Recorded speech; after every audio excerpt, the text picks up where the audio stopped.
Hello, I'm Dr. Shantae and welcome back to my YouTube channel. If you are watching this video, you are watching part 2 of a 6-part series on raising the bar for a better quality of life. And the bar is a framework that I created last year to ground us and calm and peace, even though everything in the world seems crazy and chaotic, to regulate our nervous systems, to build meaning and connection.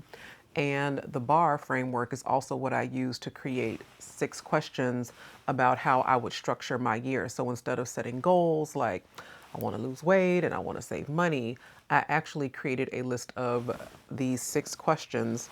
And those 6 questions have been so meaningful and have created already, even this early in the year, a much more authentic and grounded approach to living and being in our current system. So yesterday, we talked about the first pillar of the BAR, which is talking. The BAR stands for talking, hobbies, experiences, body awareness, arts, and reading. So yesterday, or in the first video, we talked about the talking aspect. Today, we are talking about hobbies, and hobbies addresses the question, what types of connections do I want to make? Who do I want to be in community with this year? And this is really important because allegedly we're so connected, right? We have these phones and we're so connected, and yet people are lonelier than ever. People have forgotten how to show up. People have been pushed towards this individualism, meaning at the first sign of conflict, I'm gone. I'm not dealing with that. I'm setting up a boundary. And too often people are mistaking boundaries for walls. Okay, there's a difference between a boundary and a wall. And so in this episode, we're going to be talking about how do we integrate those things? How do we form connection and community with people? And hobbies is one of those ways that really is a low barrier to entry to creating that. It's going to be a good time. Keep watching. Disclaimer, if you guys hear like noise in the background, it's because there's like a gaggle of toddlers that live above me. I wouldn't be surprised if they were running a daycare center up there because all day long it's like the pitter patter of little feet. But I digress. So when we're talking about connection, a lot of people have outsourced connection to apps and algorithms, and I think dating apps is probably one of the greatest examples of this. Dating apps has, on its surface, you said, well, it opens up your pool of possibilities and it opens up the range of possibilities. But there's been lots of research about the paradox of choice, that sometimes when people feel like they have too many choices, they won't make any choices. Or they feel like, there's another one, there's another one, there's another one. And that has weakened the muscle of learning how to build meaningful connections. What it has also done is it has created, one minute,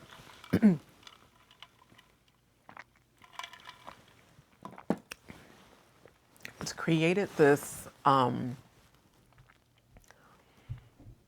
reductive dynamic where in order for me to reap this benefit of meaningful connection, and a meaningful connection is someone who sees you, who understands, who accepts you, who values you, who doesn't want anything from you but you. That is a priceless artifact in today's transactional culture. And what I want in exchange for that is to put forth as little effort as possible. I just want to be like, hey, what's up? What you doing? Where you at? What you eat today?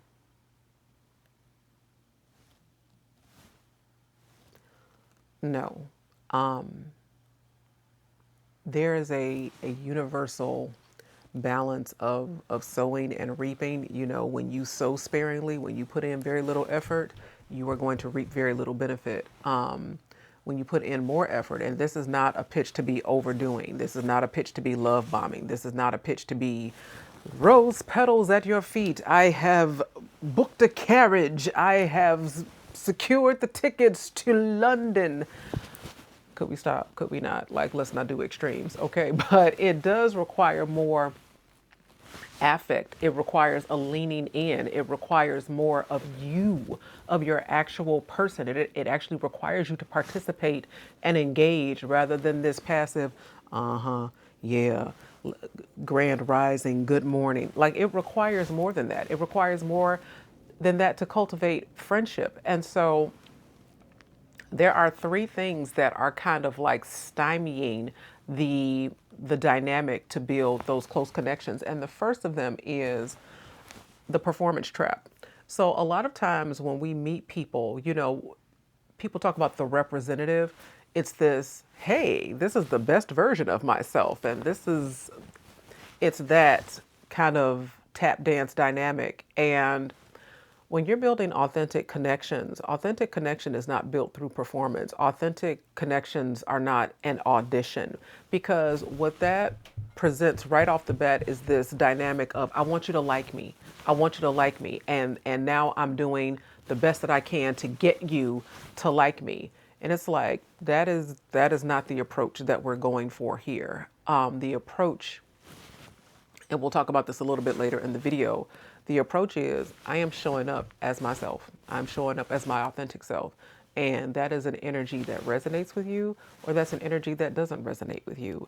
That is an energy where you find resonance and connection and commonality and enough of a dopamine hit that intrigues you to want to lean in, or it doesn't. But it's not this, yeah, da da da da da da da da da. It ain't that. Show's over. Like, curtain closed. We're not doing that. The second part that makes it difficult to make connection, and I've seen this in romantic relationships too, is that there's a lot of rhetoric around this transactional energy. Shaka Khan has this song, "What you gonna do for me? What you gonna do? What you gonna do? What you gonna do for me?" Janet Jackson, "What have you done for me lately?" And it's this, are you paying for my babysitter? Are you paying for my 32-inch bust down? Are you paying for hair done, nails done, everything did? Are we going to STK, or are we going, for Starbucks? Because I don't do this, and I don't do coffee dates, and I don't do low effort. And it's like, it creates this dynamic where it's almost like an entrance fee. It's like somebody's like paying for your time. And I often wonder, if we think about how the foundation that we lay in relationships, like if that's the foundation that you're building on, what kind of structure do you think will come of that?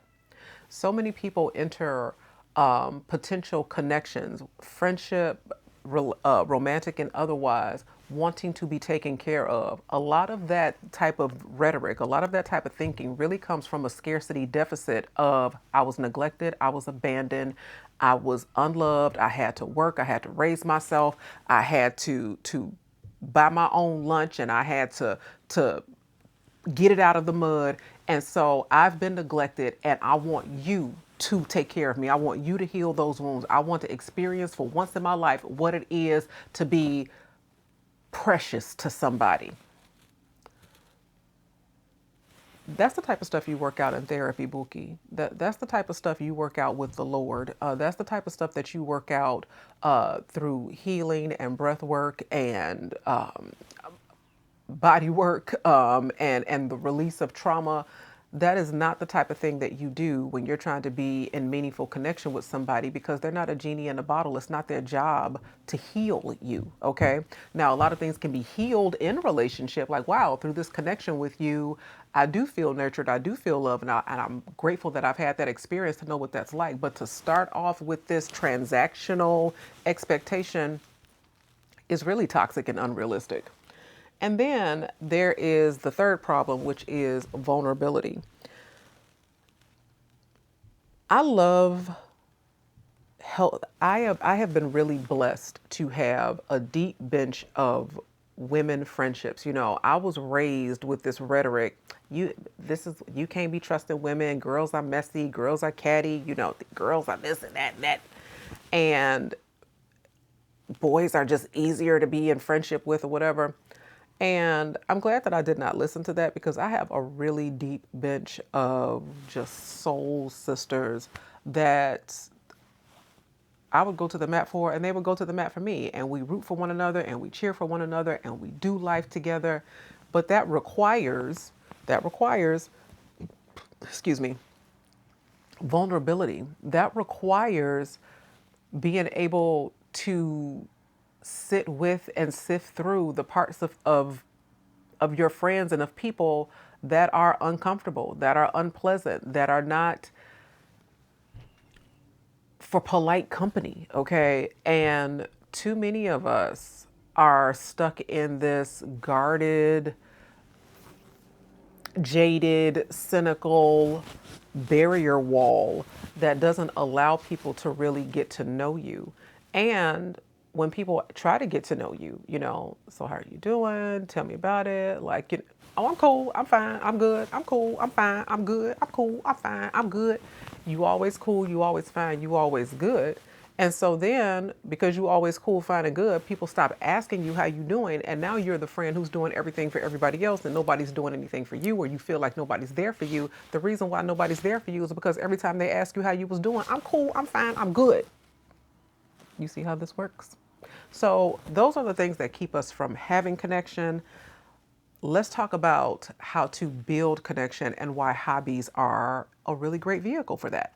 So let's talk about the sideways solution. Hobbies are a great entry point to build connection, and you would be surprised how many people don't have them. They go to work and they come home and they eat and they scroll. They go to work, they go home, they eat, they scroll, they play on video games.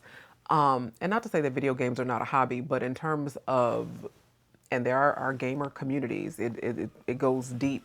But in terms of a lot of people, it's a solitary activity. And so they're just kind of to themselves, with themselves, by themselves. And hobbies is a way to kind of break out of that. They have done studies that when people are having difficult conversations, rather than have this face-to-face conversation, that they encourage you to go to on a walk, because the walking is, we're side by side and we're talking about something difficult, but it relieves the pressure of this, you're looking at me, I feel like you're judging me, I feel like you're looking down on me. The side by side kind of relieves some of that pressure, and hobbies are a great entree into experiencing that same dynamic. And hobbies are a way to build that connection organically. I will never forget one time, me and a good friend of mine, we went to a paint and sip. So it's one of those workshops where you pay your money and there's a picture that everybody's supposed to be painting. You bring your own bottle of wine or whatever it is that you're drinking.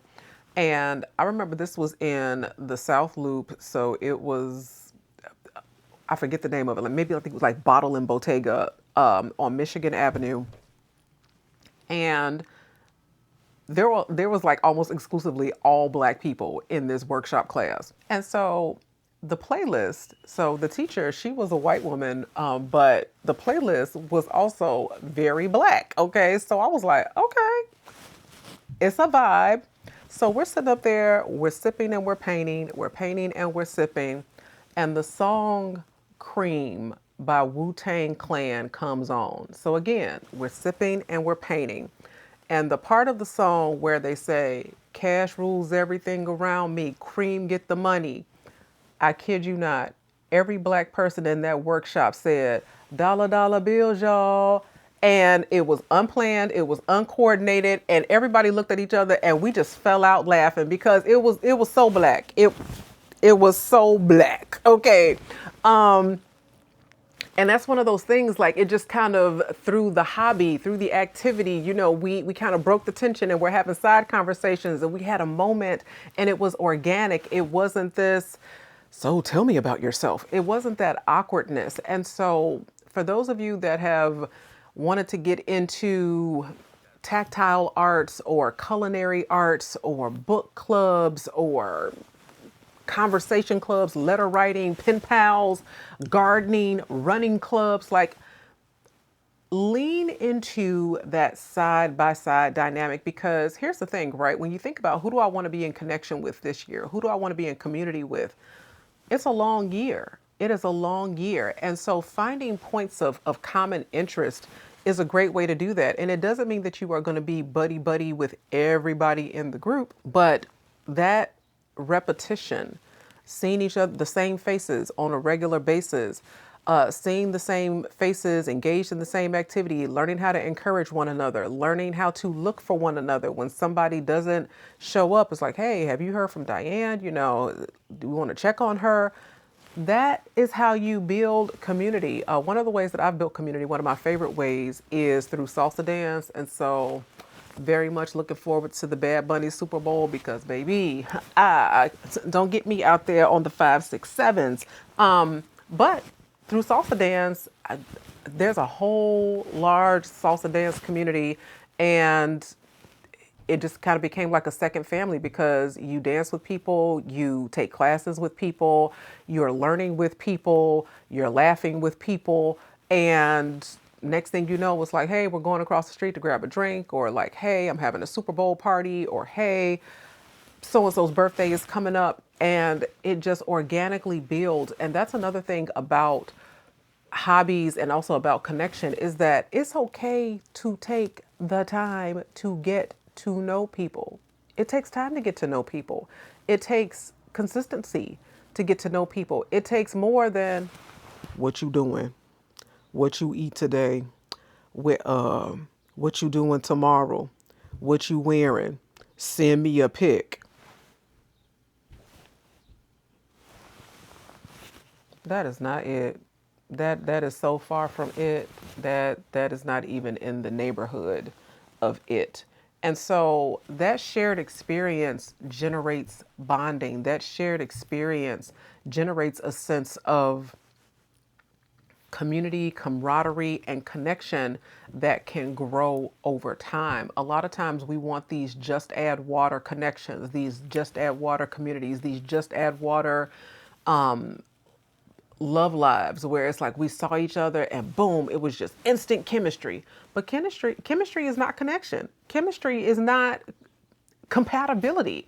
Chemistry is chemistry, but it's not enough to go the distance. And so if you don't have a hobby or there's something that you're curious about, like, be curious. One of the best ways to cultivate a hobby is to be curious. Try different things. Okay, so it might be anything from wine tasting to matcha making to vinyl record collecting, which can be really expensive. I'm starting to find, like, goodness, to sketching, to paint and sip, to any number of things that you could be doing besides being isolated and watching people kind of live life through a screen, which is a really unhealthy, unnatural way to cultivate human connection. So before I end this video, let me give you some suggestions and some strategy for how to approach this. So instead of asking, who do I want to meet? Okay, who do I want to be in connection? Think about, what do I want to be doing when I meet them? So if I want friends, what do I want to be doing when I meet these friends? When I meet the love of my life, what do I want to be doing when I meet the love of my life? What kind of person am I when I'm engaged in this activity? So imagine yourself doing that thing. Okay, are you roller skating? Are you painting? And how do you feel? You know, are you laughing? Are you at ease? Do you feel joy? Are you cracking jokes? Like, who are you when you're doing this activity? And then number 3, what values does this hobby express that I want mirrored in my relationship? And so is this a hobby that stimulates conversation, curiosity, intellectualism, laughter, fun, joy? I mean, Chicago has Second City, and so they do improv workshops, and some people like that witty banter and being able to think on your feet and infusing humor and sarcasm. Are those the things that you value? So does this activity cultivate those values and similarly put you in the room with people who have those same values? And then if that's the case, the strategy becomes pretty simple. So if you want creative friends, join creative spaces, open mics, maker spaces, writing groups. If you want an active community, then join sports leagues, running clubs, dance classes, da da da da da da. Eh. If you want intellectual connection, then book clubs, lectures. There is a group, Lectures on Tap, that are basically hosting lectures and seminars in bars. Okay. So people like me would basically be going to a bar or a speakeasy and delivering content like this, but in that type of space. So if you want those intellectual connections, book clubs, lectures, philosophy cafes, I think I told you guys in a previous video about the Jeffersonian dinner that I attended, where it was this singular conversation about a specific topic with a bunch of people that you don't know. And then if you want service-minded people, okay, so people who are concerned about the environment or civic engagement, then you want to be looking at volunteer groups. If you want to be campaigning, if you want to be door knocking, if you want to be writing postcards, or organizing protests or what have you. Lots of people meet protesting in the streets. It's a meet cute, okay, but it's also a way to be in community and connection with like-minded people. And the magic of this is that you are not necessarily creating the connection, but you are creating the conditions for the connections to find you, for the conditions to be made. So you are making yourself available for that to happen. So that's going to do it for me. That's going to do it for this episode. The next pillar in the bar is experiences. So we've talked about talking, we've talked about hobbies, and now we're going to be pivoting to experiences in the next video. So if you have found value in this content, if you would like to share the ways that you are making connections or would like to make connections, you are more than welcome to hop into the comments. And if you have not subscribed, please subscribe, like, share, and I will see you guys on the next part of the series.